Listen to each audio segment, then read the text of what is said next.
Bulletproof Monk is a 2003 film following a Tibetan monk who mentors a street thief to become the next protector of an ancient scroll by using wires and dated CGI. Hot on their tail is a group of Nazis hell-bent on world destruction because Nazis. Of course! Pop Tot, Bulletproof Monk was your pick. What did you think of this movie?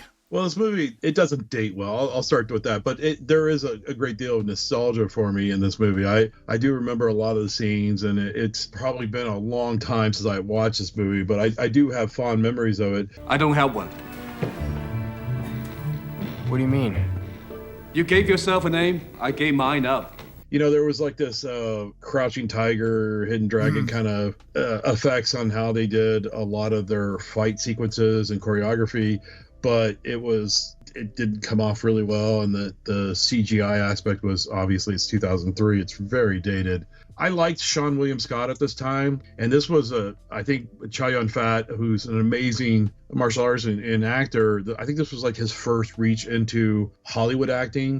But knowing yourself means you are enlightened. Enough with all this fortune cookie philosophy, okay? I found the movie to be charming. Funny, you don't look Kennedys.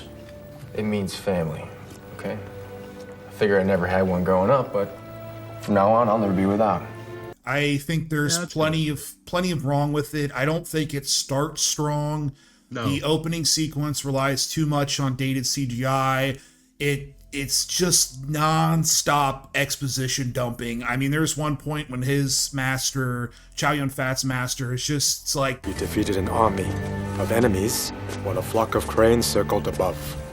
And then, you battled for love in the Palace of Jade. And you're just like, oh, sure, right, yeah, of course. Freed brothers you never knew, with a family you never had. Now you must make the final sacrifice. And then the movie kind of gets going, and when Sean William Scott comes in, and his bond chemistry with Chow Yun Fat is really the highlight of the movie, and the movie is very silly. It doesn't kind of hide from it. Somewhat sorge. Yeah,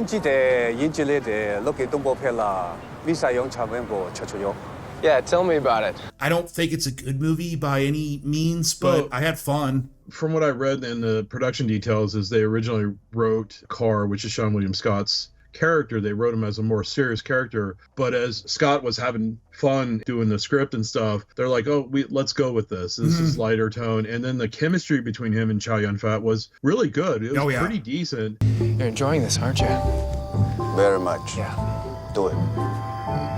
Like all movies like this, and I think the last few movies we've reviewed, it has the timeline struggle for me. Chow Yun Fat's nameless monk character meeting the Carr to the end scene to Carr getting the powers is maybe 36 hours. Yeah, it's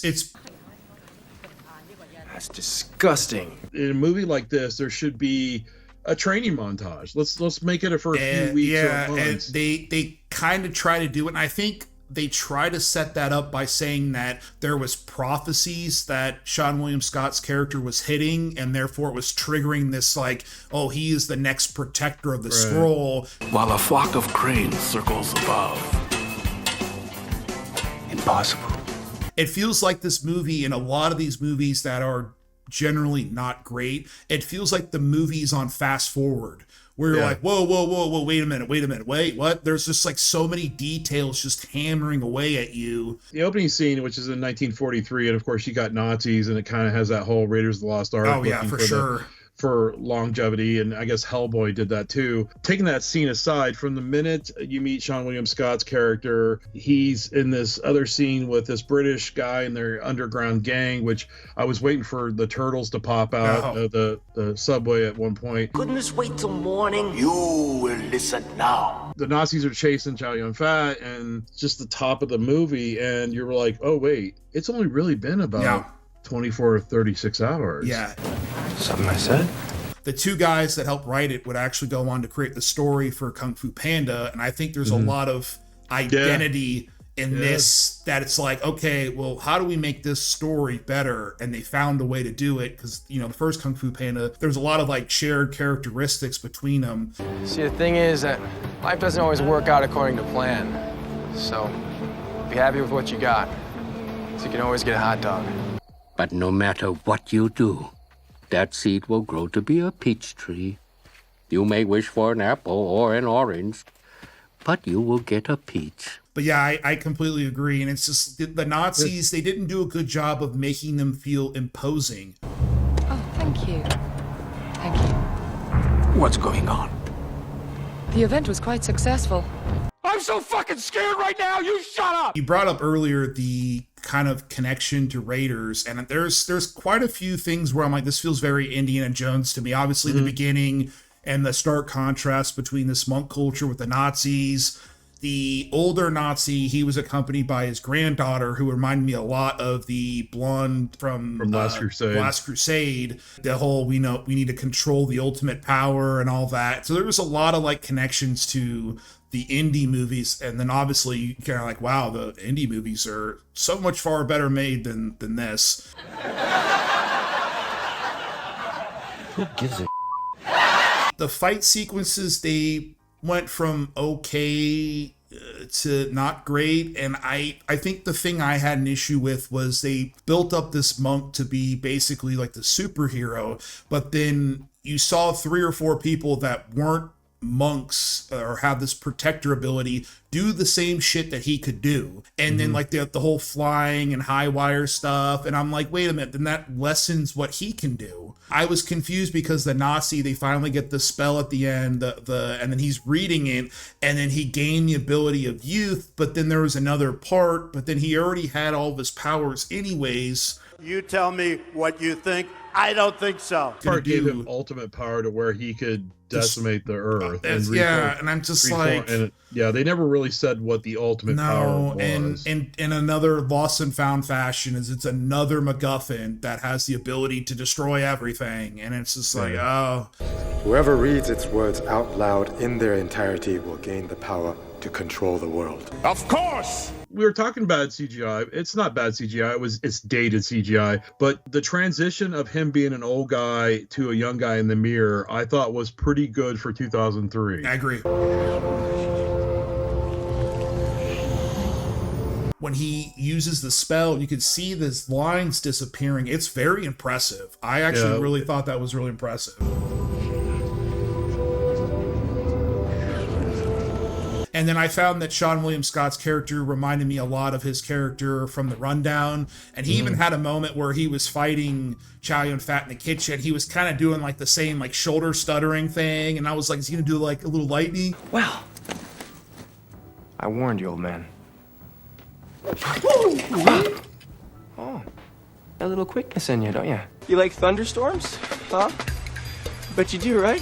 Uh-huh. Little thunder? Stop it. Little lightning? Stop it. You know, little thunder, little lightning. Little thunder, little lightning. I was thinking about that the other day. And he, so that was, I was like, eh. He went through extensive, like 3 or 4 months of fight training for this. And I think it pretty much showed when he was fighting the British gang guy.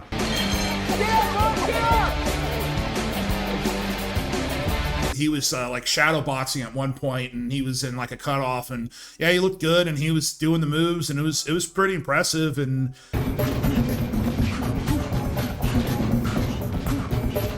I think Jamie King, who's played the love interest, Jade, I really feel that her character was flat. It was very undercooked. She was almost forgotten about, and then they had to have him steal something to attach them. Never really worked, and then they end up finding out her dad is like a Russian mobster, but then right when they did that, the Nazis came in.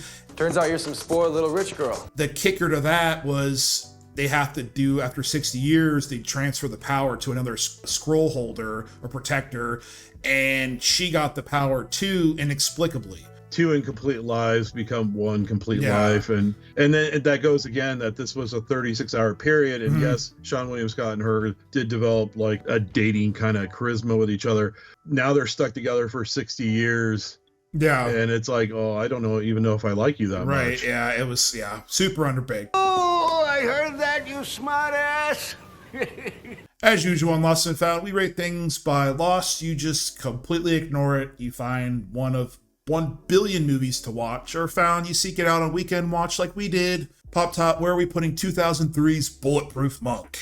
I think this is a once in every 10-year kind of movie. If you've seen it a couple years ago, you're not going to be like wowed by it or anything. But if it's been a decade, it's worth a shot. Yeah, I think it is a found. I think there's parts of it that are completely undercooked. The beginning doesn't start off strong. The CGI, it didn't need to be used. And then I think they needed to work more on the story and how the abilities were used. And if they would have created that buffer more where Sean William Scott was a good fighter in real life, and then he got the abilities and he became like Chow Yun Fat, that would have been awesome. But the movie has this charming thing to it.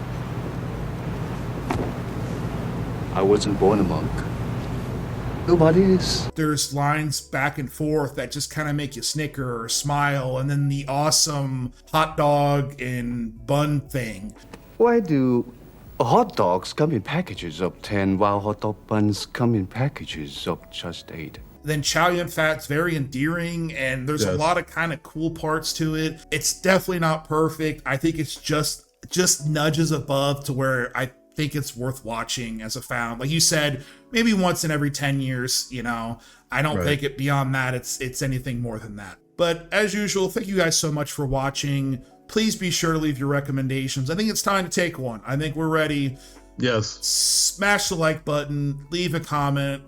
We get some great comments. Tell us we suck. I don't care. Say that Aunt Vicky was scared by Seagal's fat body. Whatever you want to do. It's another thing you can only take every 10 years is Aunt Vicky. Yeah. And let us know. And we'll see you guys on the next one. For someone who says he wants to kick my figgy ass.